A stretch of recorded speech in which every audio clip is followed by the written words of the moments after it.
Alô, pessoal, boa noite. Estão me ouvindo?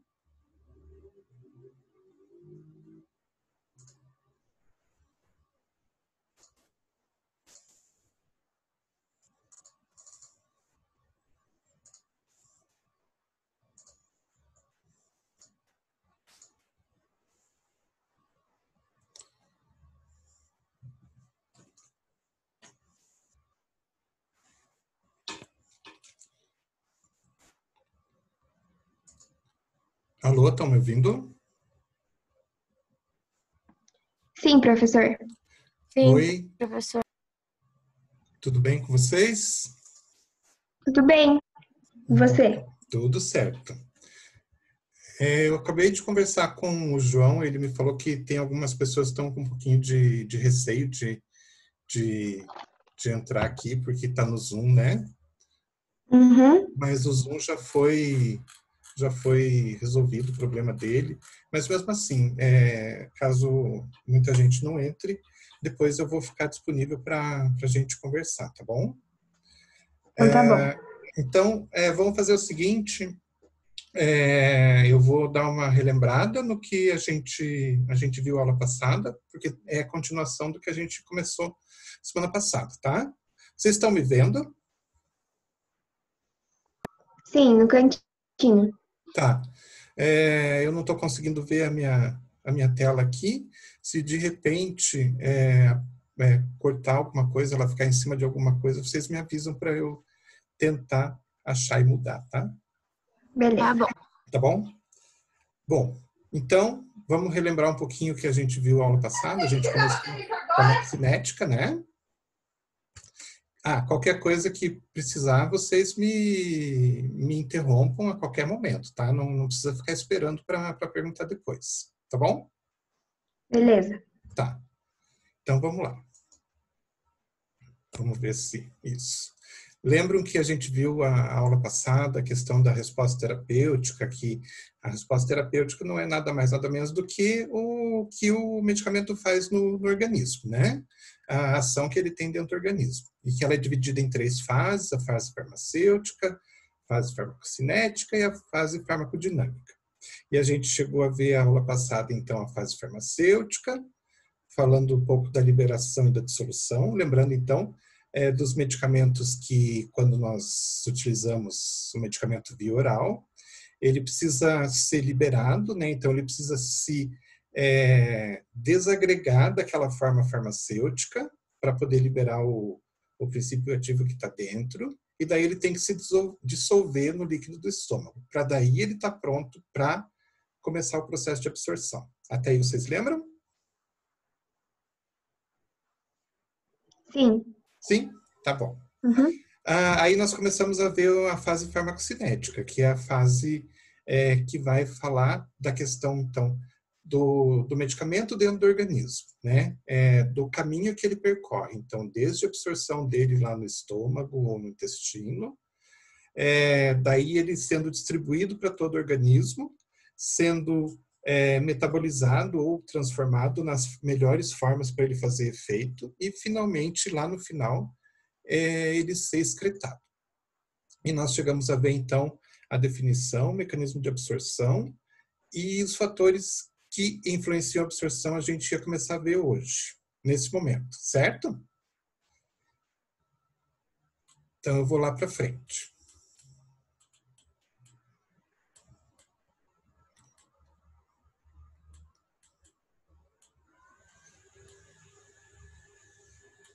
Então, aqui, só lembrando, né, que a gente falou das diferentes formas que podem acontecer a absorção do fármaco. Então, difusão passiva, difusão facilitada, o transporte ativo e a endocitose e exocitose. Daí a gente começa a falar de fatores que podem influenciar a absorção. Então, imagine o seguinte, o nosso organismo ele tem várias características diferentes que podem fazer com que o fármaco, quando entrar no nosso organismo, ele possa se comportar de uma forma diferente para diferentes pessoas. Então, quando a gente fala de um fármaco, ele foi desenvolvido para uma média das pessoas. Então, para que ele funcione para praticamente todas as pessoas, na média. Sempre vai ter uma pessoa ou outra que vai sair um pouquinho dessa curva e vai ter, então, uma reação um pouquinho diferente quando frente a esse fármaco. E a gente tem vários fatores internos nossos que podem também fazer com que a absorção seja facilitada ou seja dificultada por serem fatores internos nossos mesmo. O primeiro deles está relacionado com o pH. Então, pensem o seguinte, quando qualquer substância, seja um alimento, seja um medicamento, ele chega no estômago, o que ele vai encontrar lá? Quem me responde?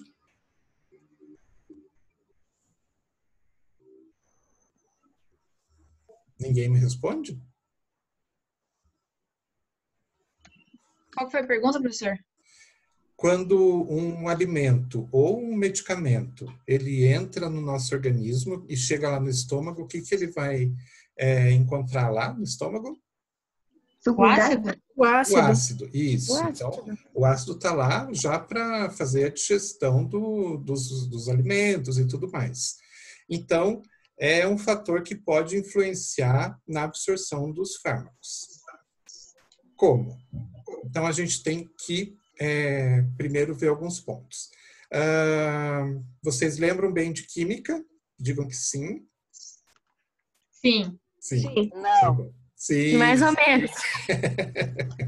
É para mentir ou para falar a verdade? Não, é para falar a verdade. Não. Não, mas o que a gente vai falar aqui é bem simples, vocês não vão ter problema com isso, não.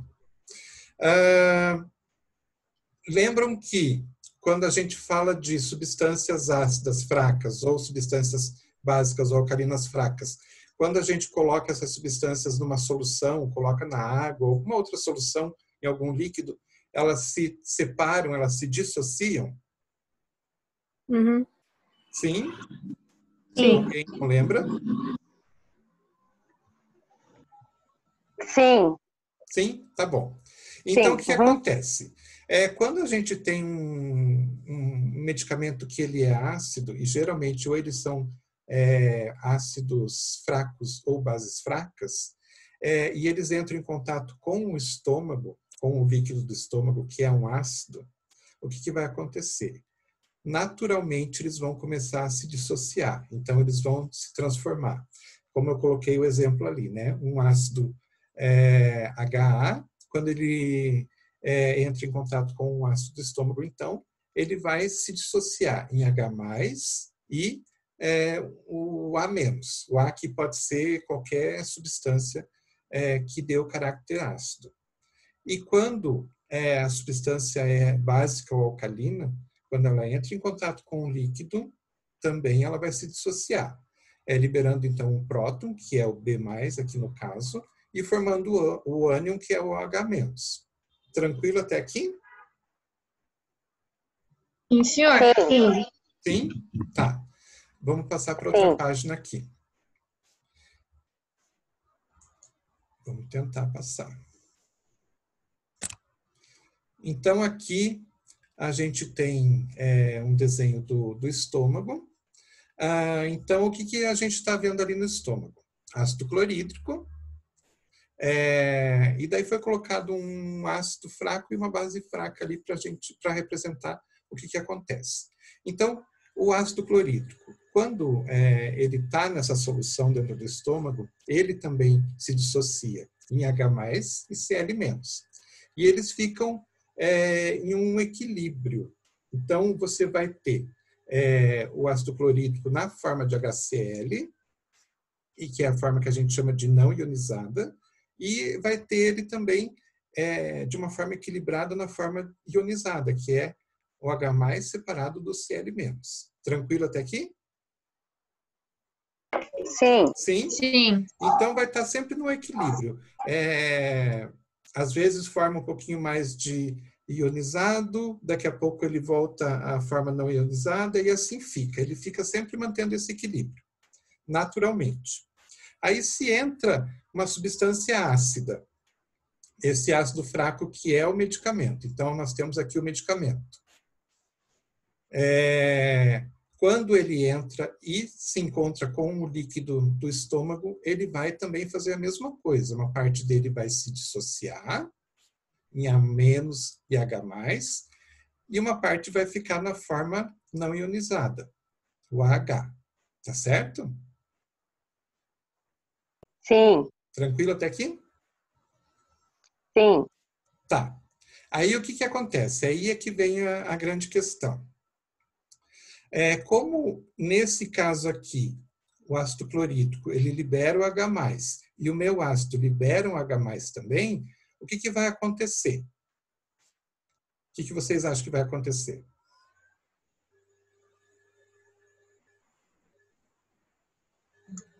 Professor, não sei. Como tem mais H+, a tendência é que esse ácido aqui passe a ficar na forma não ionizada.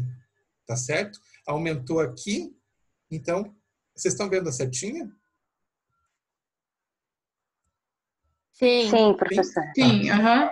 Então, aumentou o número de H+ ali no ambiente, né? Porque tem o H+ do ácido clorídrico e o H+ do ácido fraco, do medicamento. O que vai acontecer? A tendência é tentar fazer um equilíbrio, fazer voltar esse H+ ao equilíbrio. E o que acontece? Então, ele vai voltar a formar mais parte medicamento ionizado. Não ionizado, desculpa. Tá certo? Então, quando você tem um ácido fraco, que, agora resumindo bem, de uma forma assim bem simples para que vocês entendam. Quando você tem um ácido fraco que chega no estômago, que é ácido também, ele vai ficar mais na forma não ionizada do que na forma ionizada. E a absorção no estômago é melhor para a forma não ionizada. Tá?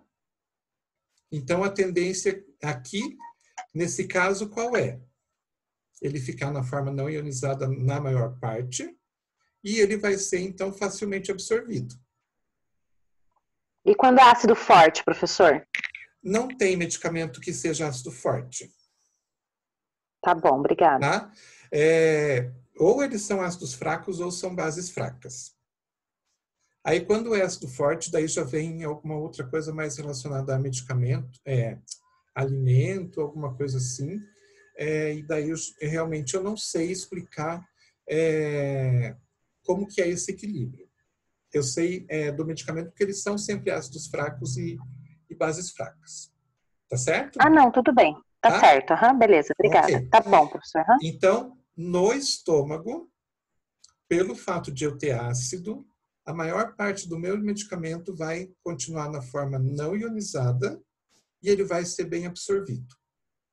Certo? Porém, se o medicamento é uma base ou é alcalino fraco, o que vai acontecer? O que vocês acham? Não vai ser tão absorvido? Por quê? Porque ele fica ionizado. Exato. O que acontece aqui? Eu tenho H+, né, do ácido. E quando a base ioniza, o que vai acontecer? Ele vai liberar o H-. O H- com H+ dá? Água. Água, exato. O que vai acontecer, então? Vai diminuir a quantidade do OH aqui nesse esqueminha aqui, e a tendência, então, vai ser o que não está ionizado passar ionizado para tentar fazer o equilíbrio. Então, a maior parte vai ficar ionizado e não vai absorver bem dentro do estômago. Então, claro quando o medicamento é alcalino, professor? Isso, ou básico, né? Básico alcalino é a mesma coisa, tá? Tá, então, tá bom. Medicamento ácido absorve bem no estômago. Medicamento alcalino não absorve bem no estômago. Ele vai absorver Beleza. aonde? No intestino. No intestino. Por quê? Porque no intestino é o contrário. O intestino tem um pH mais alcalino. Então, vai ser a mesma coisa, vai acontecer a mesma coisa. O ácido vai ficar mais na forma ionizada, não vai ser bem absorvido, e o alcalino vai ficar mais na forma não ionizada e vai ser absorvido com mais facilidade. É o contrário do que acontece no estômago. Então, resumindo, no estômago a gente tem... Oi. Só uma coisa, quando ele fica ionizado, ele não é absorvido no local, né? Não. No estômago. Tá. Então, no caso, um alcalino ele fica ionizado no estômago. O alcalino fica ionizado no estômago. Isso. E daí ele é liberado no intestino. Isso. E o ácido, se chegar alguma coisa, não foi todo absorvido, tem toda a movimentação os movimentos peristálticos, uma parte foi para o intestino, se chegar ácido lá, ele não vai ser absorvido. Porque daí ele vai ionizar. Ele vai entrar em contato com um pH alcalino do intestino e ele vai ionizar e ele não vai ser absorvido. Tá? Entendi. Então, para ser absorvido no intestino, ele tem que estar alcalino? Isso. E para ser absorvido no estômago, ele tem que estar ácido. Tá certo? Bom. Tá certo. Obrigada, professor. Então, isso vai influenciar um pouco já na absorção, porque se for um medicamento alcalino, ele vai demorar mais tempo até chegar no intestino para começar a ser absorvido com mais facilidade, tá? Então, já tem diferença de início de absorção. Tranquilo aqui? Tranquilo. Ok. Posso ir para frente? Sim. Ok. Então, só para vocês terem uma noção, como que eu sei que o medicamento ele é ácido ou alcalino? Então, sempre lembrando que ácido mais base dá sal e água, né? De uma forma geral. Então, a gente tem aqui dois exemplos, diclofenaco de sódio e cloridrato de fluoxetina. Como que eu sei que o diclofenaco de sódio ele é derivado de um ácido e é então um ácido fraco? Pela bula. Não. Não, também. Mas antes de ler a bula, você quer saber como é que você vai descobrir. Então, não sei. A gente tem que buscar a reação de como ele foi feito. O diclofenaco de sódio é feito, ele resulta, né, de uma reação do ácido diclofênico com hidróxido de sódio.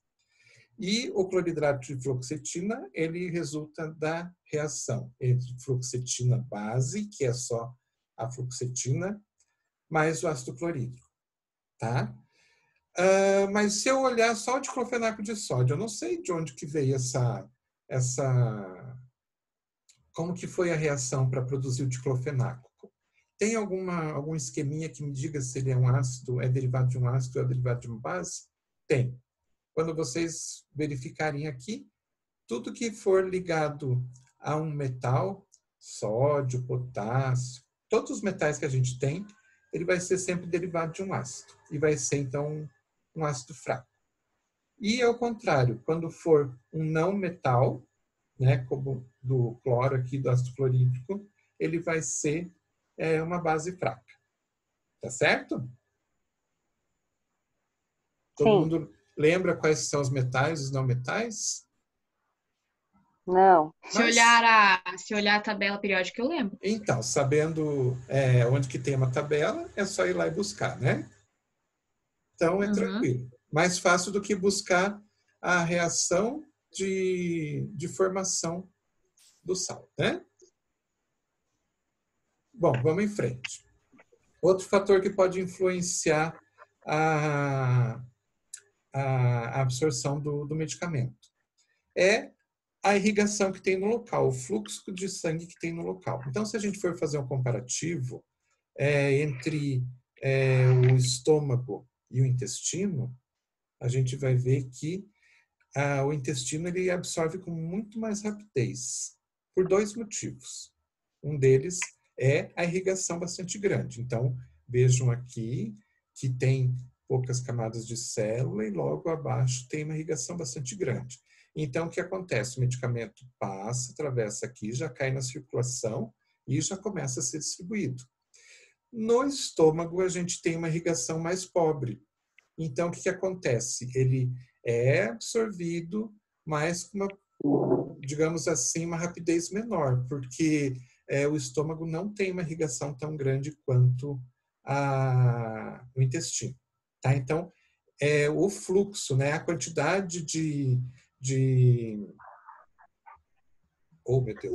vasos que tem próximo do local de absorção vão influenciar nessa velocidade de absorção. Aqui, do lado esquerdo, é uma representação do intestino.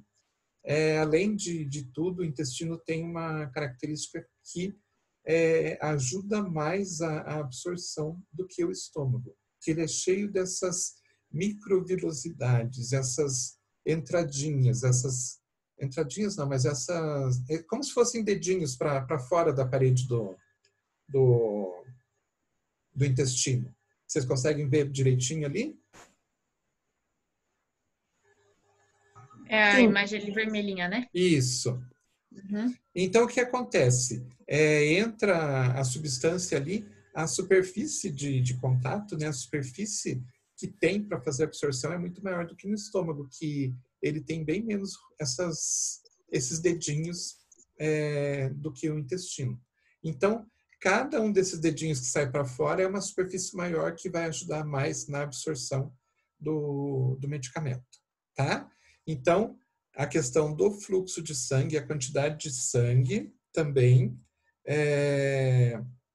vai auxiliar na absorção. Quanto mais irrigado o lugar, mais rapidamente vai fazer a absorção. Tá legal? Sim. Ok. Então, é o que eu estava falando agora, né? A área ou superfície disponível para absorção. Então, como o intestino ele tem esses dedinhos, né, que a gente chama de microvilosidades, aumenta demais a superfície de contato do intestino com as substâncias que estão ali dentro. Então, ele faz com que absorva com uma rapidez muito maior. Ok? Ok. Tá. Tempo de contato com a superfície de absorção. Isso também vai ajudar. Então, a gente tem que lembrar que tem alguns fatores que podem diminuir ou retardar o tempo de contato que o medicamento fica em contato com a parede do estômago ou do intestino. Então, pensem numa pessoa que está com uma diarreia. A velocidade de passagem do medicamento, se ela tomar o medicamento e estiver com a diarreia bastante grande, a velocidade de passagem do medicamento é muito maior, aumenta essa velocidade, porque o que é a diarreia? Alguém pode me dizer por que o organismo produz isso? Por que o organismo cria essa chamada diarreia? Alguém sabe? Eu só sei que é porque alguma coisa está errada e ele quer eliminar. Exatamente. Então, o organismo ele é muito inteligente. Então, ele percebe que tem alguma coisa que não está certa ali. Então, ele vai tentar fazer um processo de eliminação o mais rápido possível. Então, quando a gente tem uma diarreia, porque o organismo está querendo expulsar alguma substância que não está fazendo bem para o nosso organismo. Então, é sempre um mecanismo de proteção para o próprio organismo. Então, se nessa eu tomei o medicamento e eu estou com diarreia, o que vai acontecer? Ele vai ficar muito pouco tempo em contato com essa superfície de absorção. Então, ele pode, o medicamento pode muitas vezes ser eliminado uma parte deles nas fezes, porque não deu tempo de ele passar para dentro do organismo. Ele não conseguiu ser absorvido pela rapidez com que ele passou. Outra coisa é quando a gente se alimenta. Tem alguns alimentos que impedem ou diminuem a velocidade do trânsito intestinal do tempo que o produto fica no estômago, e isso vai, muitas vezes, fazer com que o medicamento, então, seja absorvido mais lentamente. Digamos que é um medicamento lá específico que você tem que tomar em jejum. Ele precisa, o organismo precisa que seja utilizado em jejum. E você se alimenta bem. O que vai acontecer? Todo aquele alimento vai ser atacado também pelo ácido. O ácido não vai estar todo livre ali. Então, não vai fazer aquele processo todo de ionização, não ionização, e vai dificultar a absorção. O estômago está preocupado com o alimento, além de estar preocupado com o medicamento. Então, ele vai ter que dar atenção para os dois, e nisso o medicamento vai ser absorvido numa concentração menor. Então, ele vai levar mais tempo para ser absorvido. Tá certo? Sim, professor. Sim. Tem uma substância chamada de glicoproteína P, que é uma proteína transportadora, como aquelas proteínas que a gente viu anteriormente, tá? Só que ela tem uma função um pouquinho diferente daquelas que a gente viu. Geralmente, o que acontece naqueles outros casos é que as proteínas auxiliavam o produto entrar dentro das células, ou entrar para a célula para poder passar para os vasos sanguíneos, né? Aqui ela já é um pouquinho ao contrário, ela é uma proteína que a função dela é expulsar os produtos para fora. Então, ela pode também dificultar a absorção desses fármacos. Às vezes o fármaco consegue passar por aquela barreira, né, lipoproteica, porém o que acontece? Chega lá dentro, o fármaco está dentro da célula e vem essa glicoproteína P e expulsa o produto para fora de novo. Tá? Então, ele pode dificultar um pouquinho a absorção total. Tá certo? Então, tem algumas coisas que trabalham a favor e tem algumas coisas que trabalham contra. E aqui também é um processo que vai precisar de energia. É um processo com gasto de energia e, então, um processo exaustivo para a célula. Tá? Ô, professor, ela, vamos supor, ela só expulsa o fármaco da célula quando ele já foi utilizado ou não? Não, aqui na verdade a gente está falando ainda mais do processo de absorção. Então, seria o transporte do meio externo do estômago, passagem pelas células do intestino ou do estômago, vamos falar dos dois, né? Para que ela possa entrar dentro da circulação. Então, ela não chegou nem na circulação ainda. Tá? Então, ela não foi... Ah, tá. Então, ela leva o fármaco para a circulação. Hã? Ela leva o fármaco para a circulação, no caso. Não. Pensem aqui assim, ó. Aqui na parte cinza, vamos dizer que aqui seja a luz do estômago, tá? Tranquilo? Tá. Essa célula, no caso, o fármaco está no estômago. Isso, está aqui fora. Isso aqui é uma célula do estômago. Então, o que vai acontecer? O medicamento... desculpa. Ele pode passar aqui, né, pela barreira, que é a membrana da célula, entrar dentro da célula e, de repente, ele vai caminhando e lá do outro lado, ele sai dessa célula e passa para dentro da circulação. Tá? Uhum. Tranquilo mesmo? Não. Não, né? Hein, professor? Oi.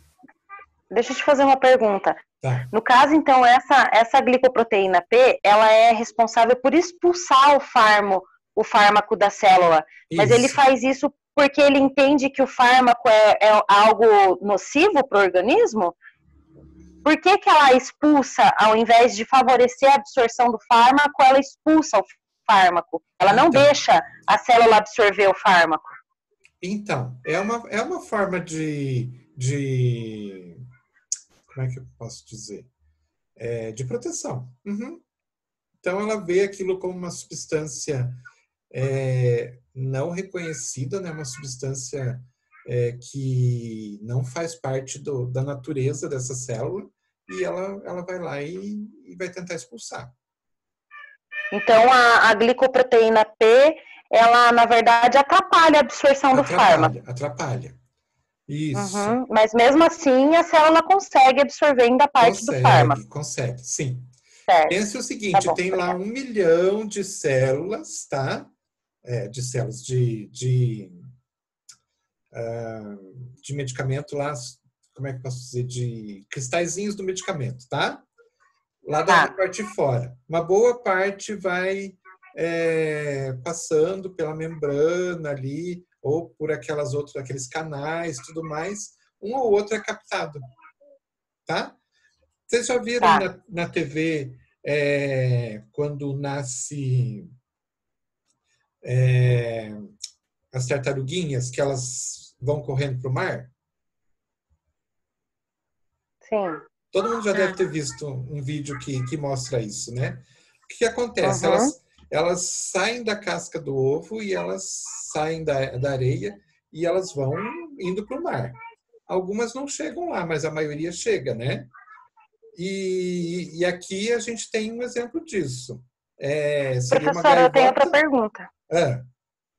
Eu tenho outra pergunta. E no caso de uma superdosagem, né, de medicamento, de fármaco, essa glicoproteína P, ela acaba agindo,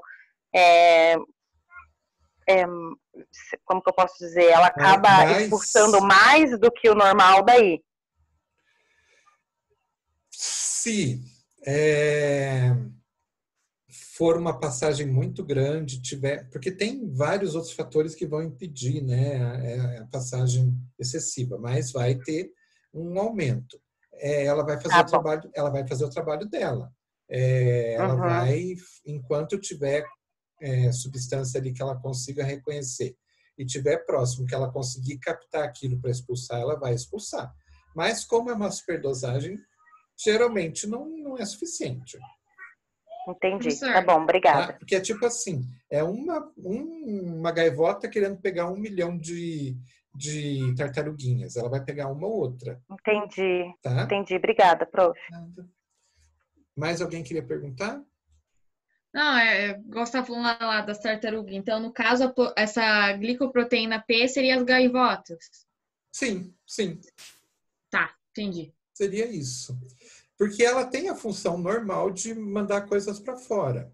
De repente, substâncias que já foram utilizadas e estão ali no citoplasma e tem que ser eliminadas, ela vai captar aquilo e vai jogar para fora, né? E de repente ela vai pegar um fármaco ali e vai jogar para fora também, tá? Porque essa é a função dela. Mas isso não atrapalha muito na absorção ou é irrelevante pro tanto que ela expulsa?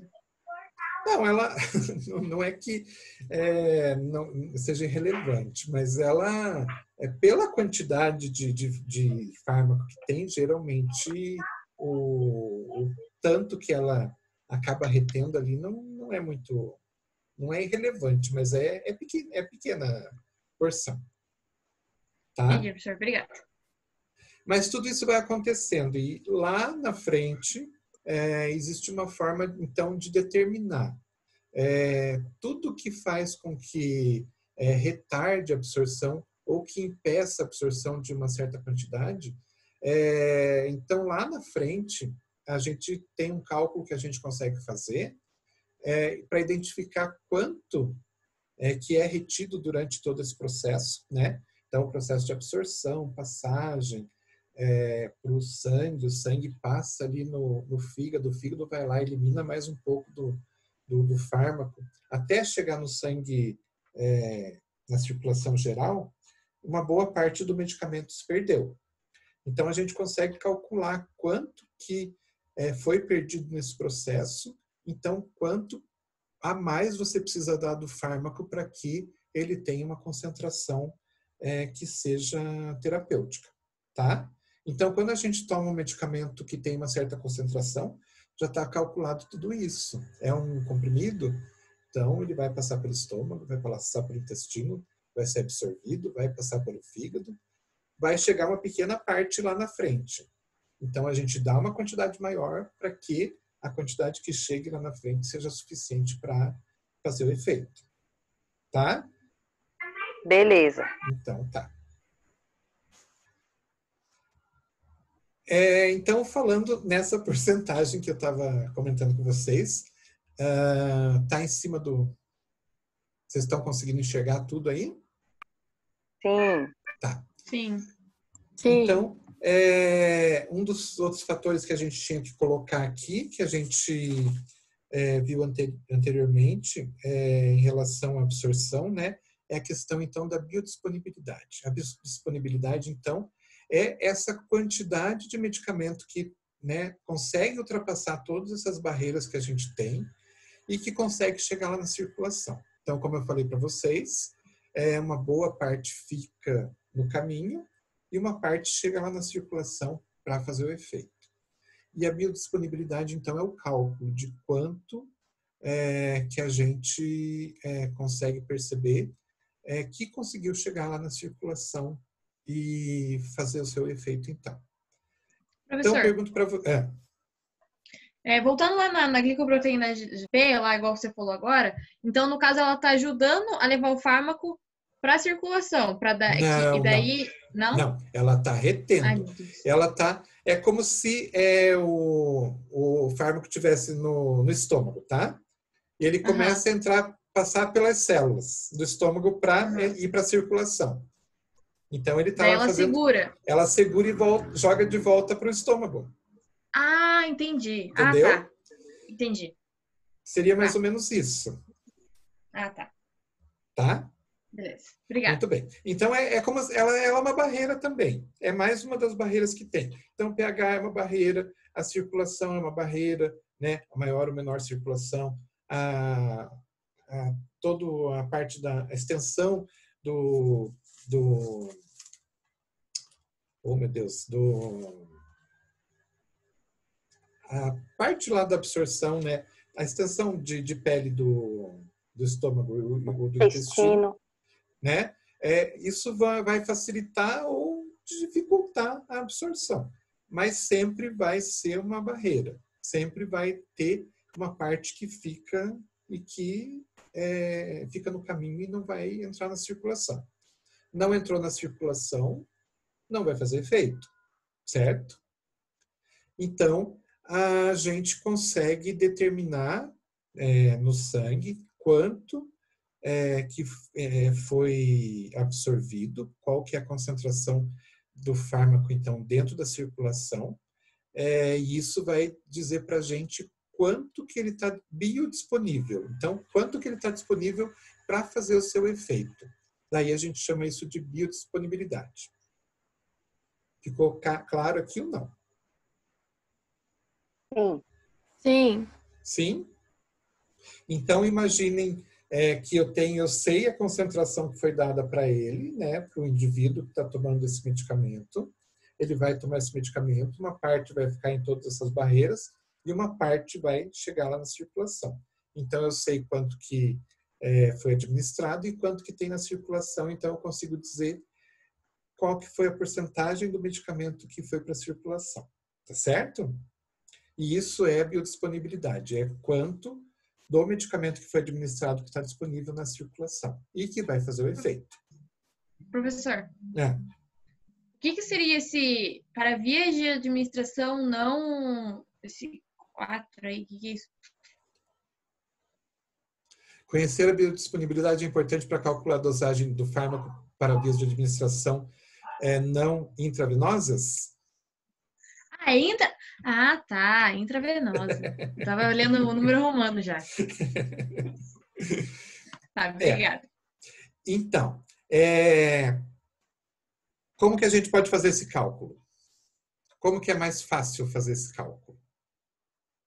Deixa eu passar aqui para o próximo slide. Então, pense o seguinte. Para determinar quanto desse medicamento ficou biodisponível na circulação, eu vou ter que comparar ele com alguma coisa. Será que eu comparo ele com a quantidade que eu administrei no comprimido, digamos assim? Não. Não. A gente tem uma vantagem que é bastante grande, que aquele medicamento que eu administrei diretamente na circulação, então pela via intravenosa, ele vai estar 100% disponível. Concordam comigo? Uhum. Ele não passa por barreira nenhuma, ele não é retido em lugar nenhum. Então, aquilo que eu coloco na circulação, a concentração que eu colocar na circulação, é a concentração total do fármaco. Certo? Certo. Tá. Então, o que eu posso fazer? Eu faço aquele comparativo entre o fármaco administrado por via intravenosa e o fármaco administrado por via oral. Dessa forma, eu consigo determinar, né, quanto que se perdeu nesse processo todo de absorção e quanto que finalmente ficou disponível lá na circulação quando eu comparo a intravenosa, o que foi injetado via intravenosa, com o que foi injetado via oral. Então, como que isso funciona? Lembro que a gente viu alguns gráficos anteriormente, né? Então, quando a gente faz um gráfico da concentração plasmática do fármaco em relação ao tempo, o que vai acontecer quando a gente faz a aplicação intravenosa? Digamos que eu apliquei lá 100 miligramas de um determinado fármaco na circulação, diretamente na circulação. Então, no momento zero, aqui quando começa o tempo e eu fiz a aplicação, a concentração total já está lá. Então, se eu apliquei 100 miligramas na circulação, já no começo já vou ter 100 miligramas. Vocês concordam? Sim. Alguém não entendeu? Entendi, professor. Tá. Então. Professor, oi. Repete, por favor. Repito, sim. Então, pensa assim. Você tá... Vamos pegar você como exemplo, então. Pode ser? Pode. Tá. Você foi lá na farmácia e tomou um medicamento na veia, direto na veia. Certo. É um medicamento lá, é Noripurum, tá? É um medicamento à base de ferro. Tomou direto na veia. No momento que foi injetado todo o medicamento, toda aquela concentração que estava dentro do frasco passou para sua veia, para sua circulação, não passou? Sim. Então, se dentro do frasco eu tinha 100 miligramas de ferro, quando coloca lá na sua circulação, injeta na sua circulação, você vai ter 100 miligramas de ferro na sua circulação. Certo? Certo. Tá. Mas aí você não contente, tomou um comprimido de Noripurum. Então, o que acontece? Beleza. Então, aqui, ó. Deixa eu só voltar aqui. Estão vendo a setinha? Sim. Tá. Então, aqui, ó, tempo zero, qual que é a concentração que eu tenho de ferro na minha circulação? Eu não, você, né? 100%. 100%. E daí, com o tempo, ela vai decaindo, né? Uma parte vai entrando dentro das células, fazendo efeito, uma parte vai sendo eliminada já, e chega uma hora que ela cai. Mas lá no começo ela está em 100%. Daí vai caindo. No caso do comprimido de Noripurum, você tomou lá, o que aconteceu? Ele foi bonzinho, começou a ser já absorvido rapidamente no estômago. Então, vai aumentando aos pouquinhos a concentração, então vai absorvendo aos pouquinhos, né? Até que ele chega numa concentração que a gente chama de concentração máxima aqui e começa a cair. Então, aqui, nessa primeira parte, ele está absorvendo tudo, né? Mas de uma forma mais lenta. Por quê? Porque uma parte disso está sendo retida já. Tanto que ele não vai chegar a 100% nunca, né? Uma parte já vai ficando retida. Até que ele chega numa concentração máxima e daí começa também a quantidade de produto absorvido vai ficando cada vez menor, vai sendo mais eliminado, até que chega um tempo também que ele cai. Tá certo? Certo. Professor, então a absorção no estômago é de 30%? Entendi. Não, conforme a substância, tá? Ela pode ser mais ou menos. Tá? Então, não dá para a gente dizer assim, todos têm 30% de absorção, todos têm 40% de absorção. Não, depende de cada substância e depende daqueles fatores que a gente viu também antes, né? Até a forma que você toma o medicamento. Tá? Tá bom. Uhum. Então, não dá para a gente dizer, assim, média é 30%. Não, nesse caso aqui, a gente está falando de um caso hipotético. Tá bom. Tá? Então, o que a gente faz? A gente tem essa curva aqui, a gente, então, consegue verificar a concentração máxima aqui quando ele é absorvido via oral, e a gente sabe que aqui é 100%. E daí tem toda lá uma fórmula matemática que a gente pega essa parte que a gente chama de área sobre a curva.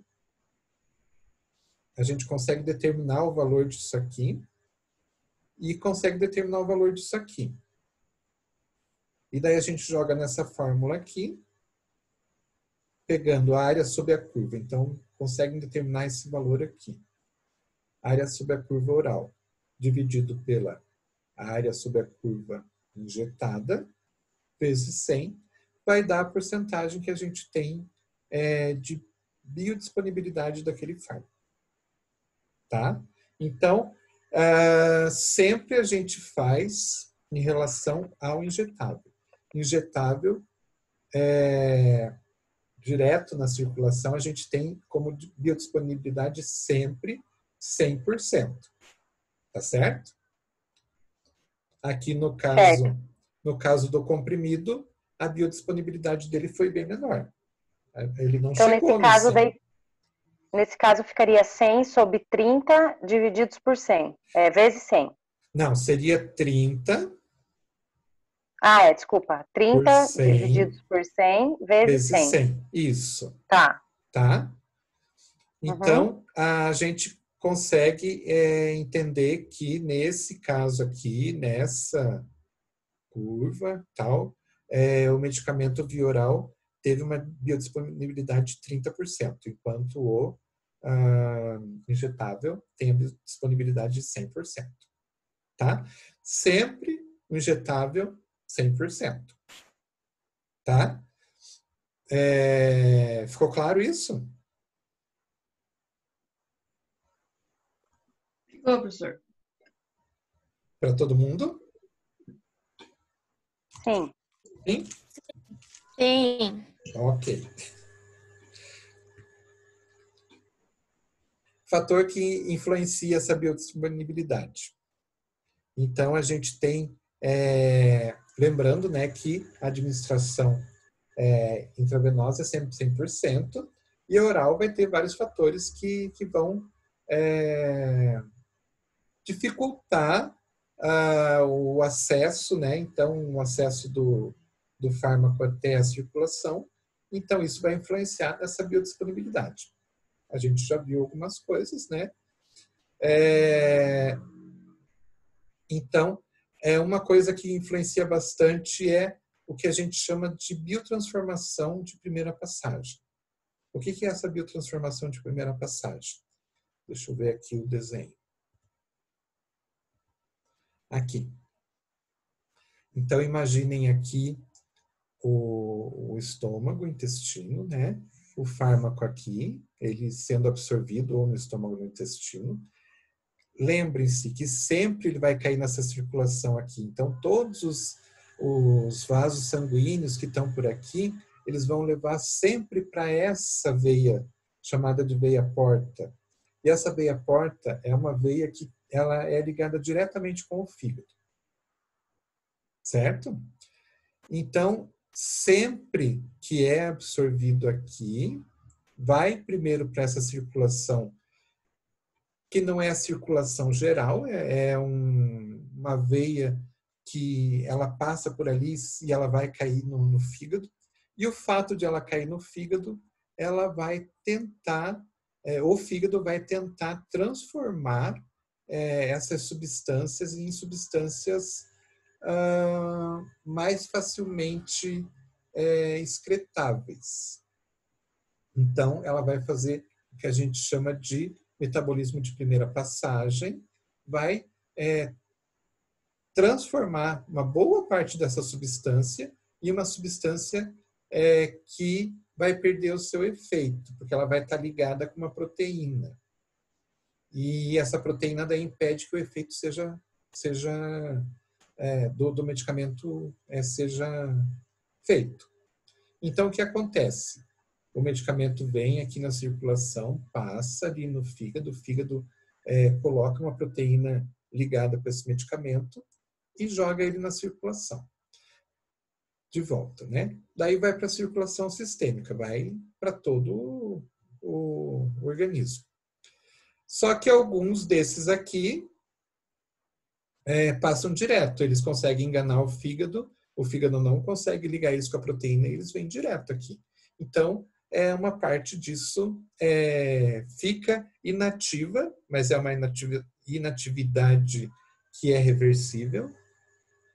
Ele é inativo só enquanto ele está ligado com a proteína, e uma parte continua na forma livre, então continua fazendo efeito. Tranquilo aqui? Sim. Sim?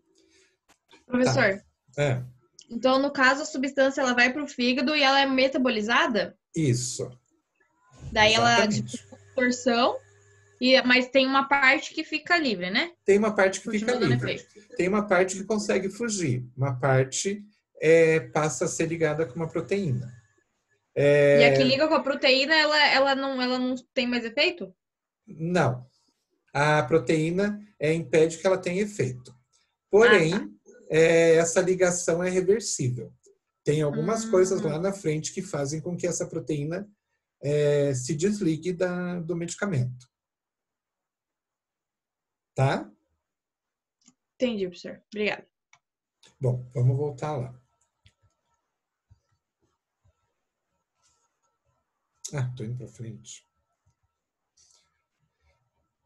Tá, então, a biotransformação de primeira passagem seria mais ou menos isso. O fármaco, então, ele é absorvido e cai naquela circulação porta que eu falei para vocês, tá? Sempre ele vai cair nessa circulação. E a circulação leva todos os produtos diretamente para o fígado. Tá, daí ele passa por esse processo de metabolismo, essa biotransformação, e uma parte, então, é jogada na circulação ligada com as proteínas e uma parte continua sem essa ligação. Daí a gente chama isso, então, de biotransformação de primeira passagem. Então, só para vocês entenderem que um fármaco que passa por essa biotransformação e pelas próprias características dele, muitas das moléculas acabam sendo ligadas com a proteína e ficam poucas livres, o fármaco tem que ser administrado sempre numa concentração maior. Então, tudo isso, na verdade, leva a um cálculo, né? Então, todos esses são barreiras. A absorção, se é mais lenta ou se é mais rápida, a glicoproteína, esse metabolismo e essa biotransformação de primeira passagem. Tudo isso vai retendo o fármaco. Então, quanto mais se retém fármaco, maior tem que ser a quantidade de medicamento que a pessoa tem que ingerir para chegar na circulação e fazer um certo efeito. Certo até aqui? Sim. Outra coisa que pode influenciar nessa absorção é a solubilidade do fármaco na biotransformação.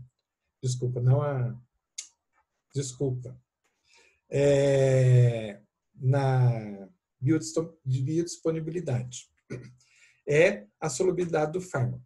Então, quando o fármaco é muito hidrofílico, né, ou muito lipofílico, ou seja, ele tem uma afinidade muito grande com água, muito grande, ou uma afinidade muito grande com lipídios, eles não conseguem passar direito pelas membranas lipídicas. O ideal é que o fármaco tenha uma característica de ter afinidade com água e ter afinidade com lipídio ao mesmo tempo. Se ele é só hidrofílico ou só lipofílico, ele vai ter dificuldade de atravessar as barreiras. Tá certo? Então, se for um fármaco muito oleoso, digamos assim, ou muito solúvel em água, ele não vai chegar também na sua totalidade lá na circulação. Então, a biodisponibilidade desse fármaco vai ser menor do que um que tem uma característica que tem afinidade com um e com o outro. Tranquilo? Sim. Sim. Então tá. Que mais? Outra questão é a questão da instabilidade química. Então, tem alguns produtos que eles não podem ser utilizados pela via oral, exatamente porque o pH do estômago pode simplesmente inativar essa substância. Caso da besilpenicilina, que é inativada pelo suco gástrico, as insulinas, então elas são destruídas por enzimas digestivas. Então, não sei se vocês já se perguntaram alguma vez por que não tem insulina para utilização via oral, que seria muito mais fácil, né? Mas a resposta está aí. Elas são destruídas por enzimas que fazem a digestão. Tá certo? Então, tem certas substâncias que a gente nem tem essas formas farmacêuticas, como comprimido, porque se ela passar pelo trato gastrointestinal, ela vai ser inativada ou pelo ácido ou por alguma enzima, ou não vai ser simplesmente absorvida. Tá bom? Sim. Ok.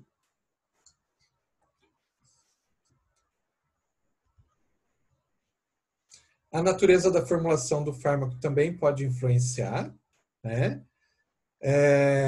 Então, fatores que estão relacionados com a própria estrutura química do fármaco podem fazer com que a absorção e a biodisponibilidade, por consequência, seja alterada e não tenha, então, uma boa disponibilidade do fármaco na circulação. Por exemplo, o tamanho da partícula.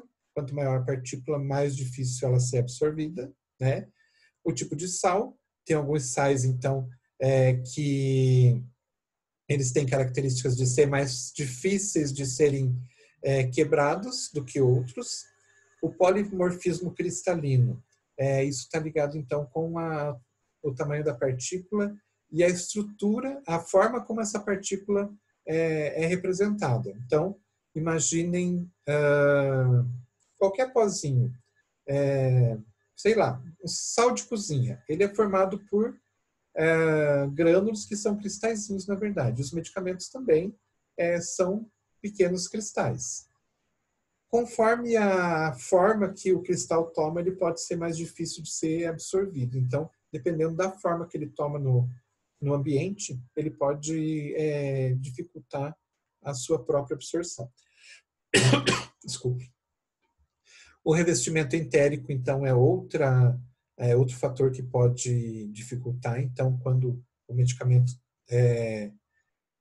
tem uma dificuldade de absorção pelo fato do revestimento que é feito nele, né? Então, aquela capinha de uma substância que dificulta o medicamento dissolver.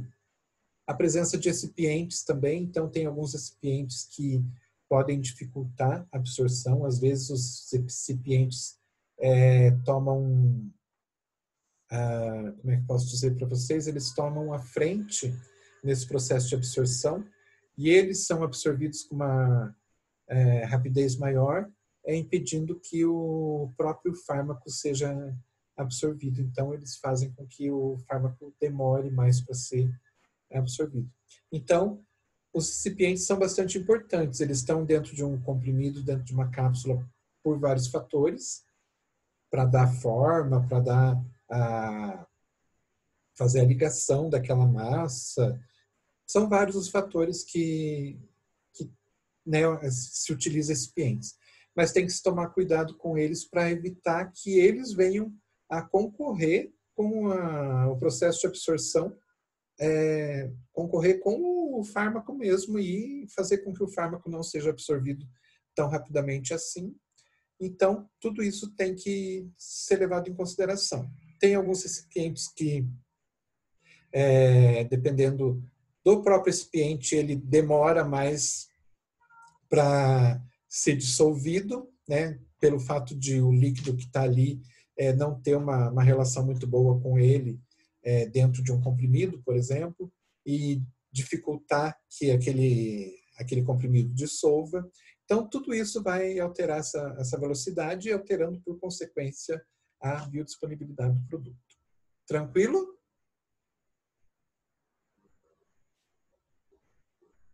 Tem alguém aí?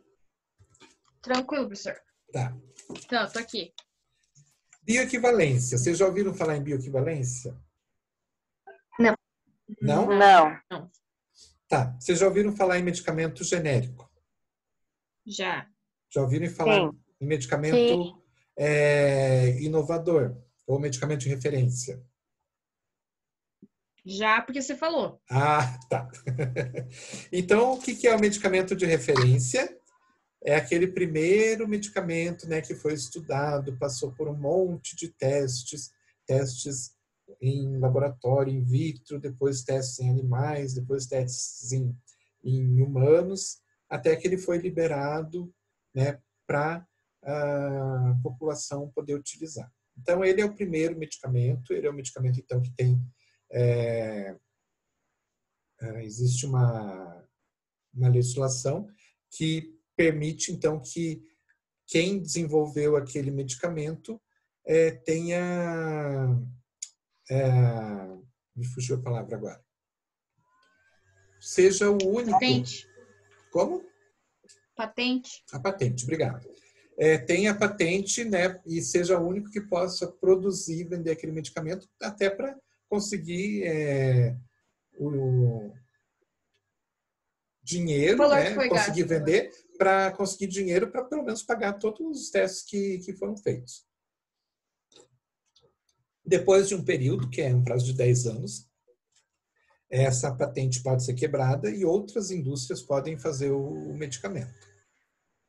Aí vem o medicamento genérico. Para ser genérico, qual que é a característica principal dele? Ele tem o preço. Tá. Tá certo. Mas em relação à composição dele? Ele é inspirado no referência, não é? Ou Sim. ele é exatamente igual? Não, ele tem que ser exatamente igual. Ah, tá. Ele tem que ser exatamente a mesma coisa. Tem um outro, que é o medicamento que a gente chama de similar, que esse sim, ele é inspirado. É uma cópia, mas é uma cópia que não tem tanta... Ele não tem tanta rigidez em relação à composição dele. Mas o medicamento genérico, para ser genérico, ele tem que ser exatamente igual. E esse exatamente igual deixa eu achar aqui. Eu coloquei um videozinho aqui. O exatamente igual, então, é ele ser bioequivalente. Ou seja, essa é a principal regra, ele tem que ser bioequivalente. Quando se faz a curva de biodisponibilidade do fármaco de referência, ela vai dar uma curva X. O medicamento genérico, ele tem que fazer o mesmo processo, fazer a mesma curva, o mesmo teste, e tem que ser exatamente a mesma curva, nos mesmos tempos, tudo certinho. Então, a curva do medicamento inovador, o medicamento de referência, é uma curva X, ou do medicamento genérico tem que ser X também. Não pode ser diferente. Então, professor, diga. Não tem nenhuma diferença no efeito que vai fazer? Não, tem que ser exatamente igual. Então, Nossa, por que errado. existe o genérico? Oi? Porque daí, por que existe, então, o genérico? Porque a gente vai optar, na maioria das vezes, por pagar o mais barato, né? Sim, sim. Mas daí não faz sentido. Por quê? Uma pessoa fabricar, porque a pessoa teve todo o processo dela fabricar e fazer tudo certinho, teve lá todo o período de tempo. E daí uma outra fábrica, ela pode vir e pegar aquele mesmo medicamento através dos experimentos conseguidos, eles vão vender mais barato e vão vender mais, certo? Sim. É só porque não leva o nome da indústria? Então, pensem assim. Daí é mais barato? Pensem assim. Vamos pegar... eu lembro que teve um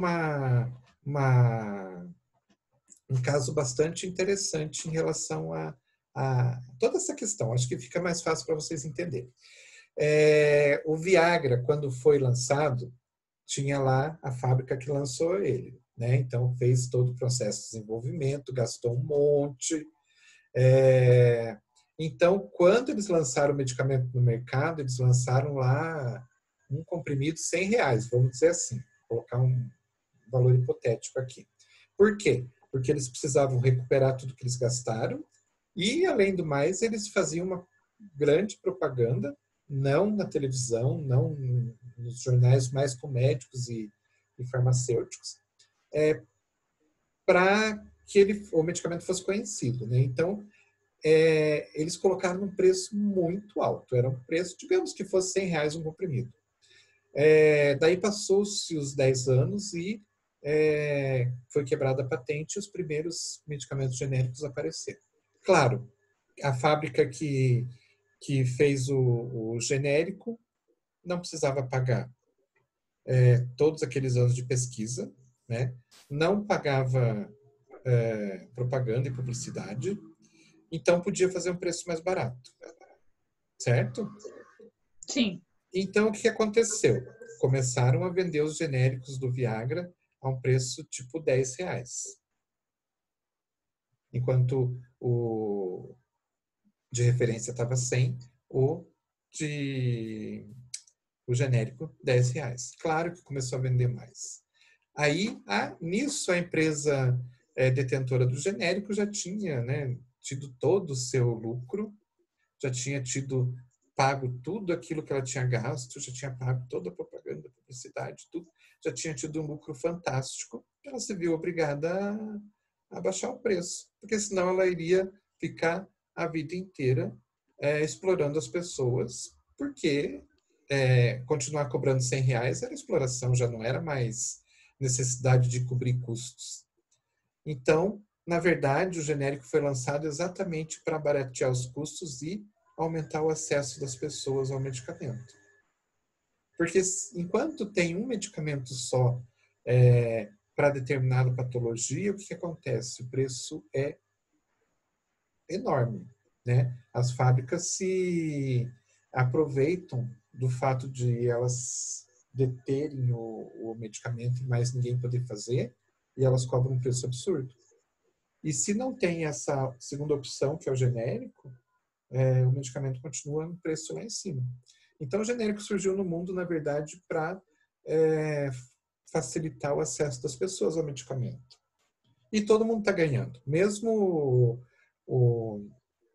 a fábrica lá do medicamento de referência, que teve que baixar seu preço e hoje ela está cobrando 20, não está cobrando 10 como os outros, ela está cobrando 20, ela continua ganhando bastante dinheiro, tá? Por que tem gente que fala, se comprar o genérico não vai...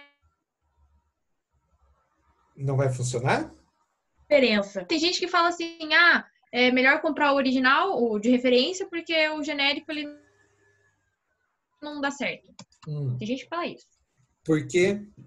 Porque a gente tem a indústria farmacêutica por trás disso, principalmente a indústria farmacêutica que não quer que o genérico venda.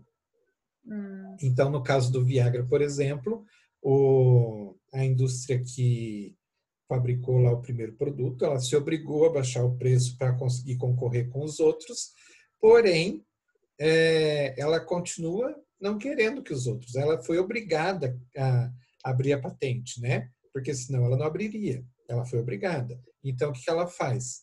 Ela tem lá os seus representantes comerciais, né, que fazem visita médica, fazem visita às farmácias, fazem visitas clínicas, e os representantes, antigamente mais, hoje já não tanto, porque essa história está um pouquinho...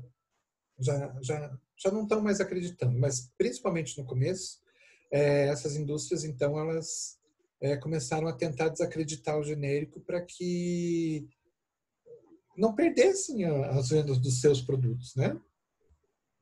Então, basicamente foi isso. Começaram a fazer propaganda para os médicos. Olha, continua vendendo o meu porque o outro não presta. E era nesse nível mesmo. Hoje, a gente tem uma outra coisa que acontece, é que a indústria farmacêutica também, apesar de ser proibido, ela paga para os médicos prescreverem seus medicamentos. Não diretamente, mas ela paga dando presentes, como participação em congressos. Geralmente esses congressos são em resorts, em ilhas paradisíacas, sabe? Esse tipo de coisa assim. Porque eu já vi médico falando assim, compra esse aqui dessa marca, não pode ser o genérico. Aí eu fico tipo, Então tem duas possibilidades. Ou a indústria dá um incentivo para ele não indicar o genérico, ou a indústria fez a cabeça dele lá no começo de que o genérico não prestava. Entendi. Sabe? A primeira opção, com certeza. Não sei. Professor, e esse negócio de, tipo, por exemplo, das farmácias oferecerem recompensas para médicos funcionam também com remédios manipulados, né? Sim, que também é proibido. É proibido? É porque, assim, o meu padrinho, ele faz acompanhamento com ortopedista e os remédios que ele toma é somente manipulado. E o ortopedista indica uma única farmácia para ele fazer, que segundo ele é a melhor farmácia e tal, só que cada medicamento, não tem medicamento que sai por menos de R$800 nessa farmácia. Então o médico tá ganhando um dinheiro absurdo em cima disso. Sim, o médico e a farmácia também. Mas isso é proibido. Não sabia que era proibido. É proibido. Porém, todos fazem. Sabe aquelas... Desculpa. Aquela coisa do proibido no Brasil, mas que parece que não pegou muito bem? Sim. É mais ou menos isso. Mas é proibido. Entendi. Professor, eu tenho uma pergunta. Diga. Por que existem muitos medicamentos que são liberados em alguns países e aqui não são liberados? Justamente por conta disso, né? Por conta dessa corrupção, que se não pagar, não libera? Não. Às vezes é falta de interesse da própria indústria, porque a indústria, quando resolve... vamos pensar numa multinacional, que tem lá sua fábrica na Suíça, por exemplo.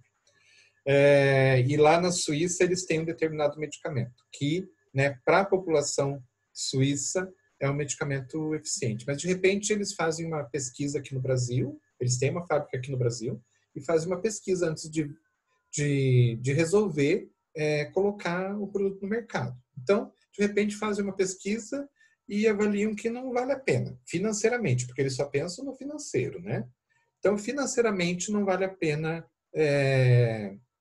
produzir no Brasil, porque nós não vamos ter um lucro muito grande. Então, às vezes, acontece de você ter num determinado país e não ter aqui porque não tem interesse financeiro mesmo. E tem, às vezes, ao contrário. Tem medicamento que existe aqui no Brasil e que, por exemplo, na Europa já é proibido há muito tempo. Por exemplo, dipirona. Dipirona aqui... daí vai muito da lei, né? Do que pode e o que não pode, sim. Não é? Uhum. Aí é lei de cada país. Uhum. Tá? E, professor, você acha que a liberação da maconha como tratamento terapêutico não foi aprovado aqui no Brasil ainda por essa questão de não ser algo tão que trará tanto recurso financeiro para a empresa quanto é fora? Ou não tem nada a ver, é mais uma questão tipo de lei mesmo? Eu particularmente, eu acho que é mais questão de lei. Eu não vou te afirmar nada, mas eu acho que é mais questão de lei. Porque tem uma parte da política que é a favor e tem uma parte que é contra, então eu particularmente acho que é mais lei. Porque, na verdade, se for ver em relação a estudos que comprovam a eficácia, existem muitos, né? Já tem, de muitos países bastante. Que provam que realmente ajuda em determinadas patologias. Então, é mais uma questão mesmo de leis do país do que não querer aprovar. Sim, sim.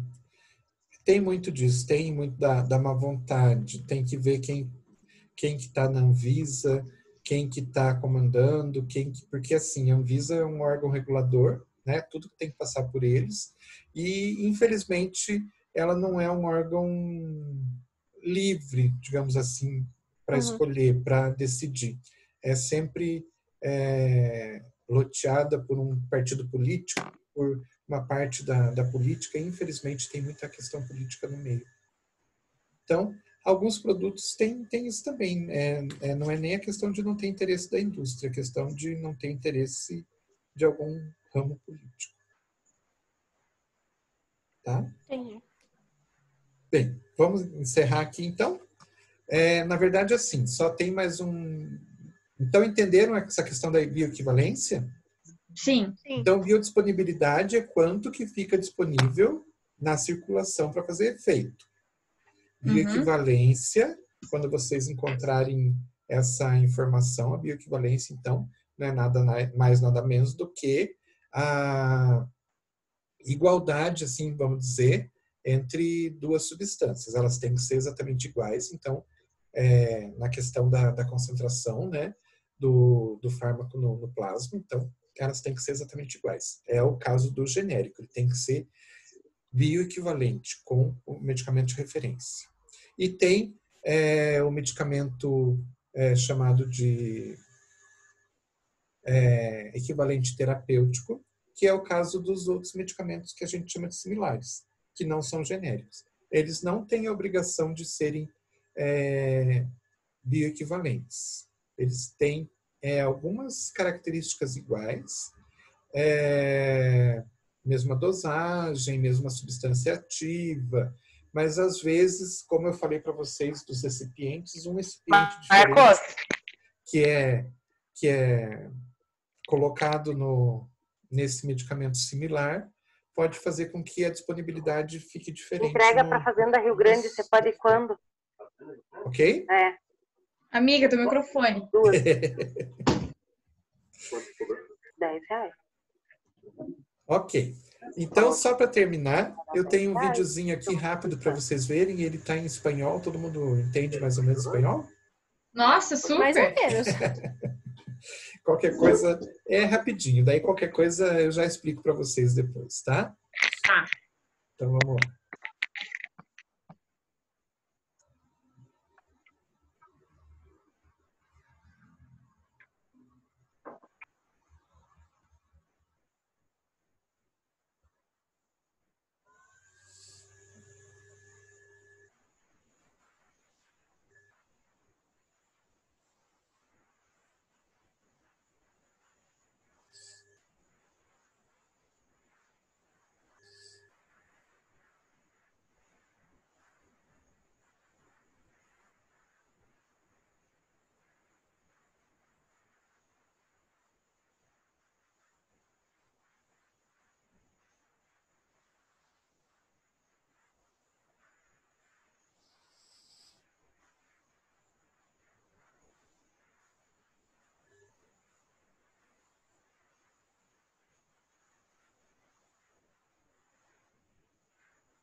Então é isso, só o que a gente falou ali, só uma coisa interessante para vocês verem, né? Aqui no Brasil é obrigatório que todos os testes de bioequivalência sejam públicos. Então, todos nós temos direito de saber que foram feitos os testes e que o medicamento genérico, então, passou por esses testes. No Peru, vocês viram ali no finalzinho, não é obrigado passar isso para as pessoas. Então, talvez aí pode ser que o genérico peruano não seja assim tão confiável quanto o nosso. Bem, gente, é isso então. Acho que eu já falei até um pouco demais, né? Pelo menos esclareceu as dúvidas. Oi? Pelo menos esclareceu todas as dúvidas. Isso que é o mais importante. Bom, gente, só falando rapidinho para vocês, tem uma atividade para vocês que é mais ou menos o seguinte, não sei se vocês já chegaram a ver lá. Eu coloquei um link de um site, vocês vão entrar nesse site, é um site de medicamentos. Ali vocês vão entrar direto como é que é mesmo o nome? Pesquisa remédios, alguma coisa assim, /bula. Consulta remédio. Consulta remédio, isso. Então vocês vão clicar ali e já vai aparecer um local onde tem os medicamentos por ordem alfabética. Vocês vão procurar um medicamento que não seja genérico, então que tenha um nome comercial. Eu tinha pego, por exemplo, o Pamelor, para dar uma testada. Peguei o Pamelor, digitei lá, apareceu o Pamelor. Eu entrei na página do Pamelor. Do lado esquerdo, mais acima, aparece um linkzinho escrito bula completa, ou alguma coisa assim. Professor. Oi. O que é CR? CR? Porque, assim, vamos supor, tem um negócio aqui. Aí fica, sei lá o que é CR, sei lá o que é comprimido, sei lá o que é suspensão oral. CR, será que é de creme? Sei lá. Qual que é o nome do produto? Tegretol. Não, Tegretol. Aí é o tipo de liberação dele. Tem vários tipos de liberação.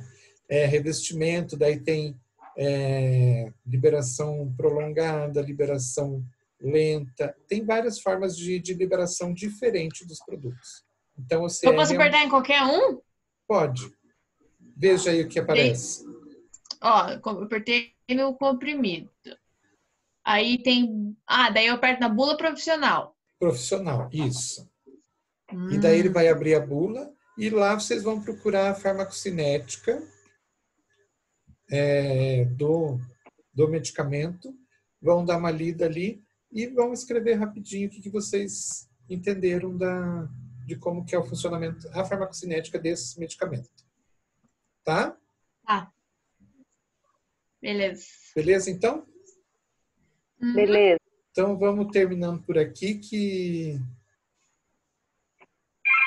Não sei, o povo deve estar fazendo lá o trabalho e, certo, já estão pedindo ajuda. Certo, então? Daqui a pouquinho eu já coloco o vídeo para vocês, para ficar disponível para vocês também, tá bom? Tá. Beleza, professor. Então tá. Qualquer coisa também é só pedir lá na sala de café, eu vou estar por lá. Tá bom. Tá bom? Obrigada. Eu que agradeço e até a semana que vem, então. Até semana que vem. Tchau. Boa noite, prof. Boa Boa noite, prof.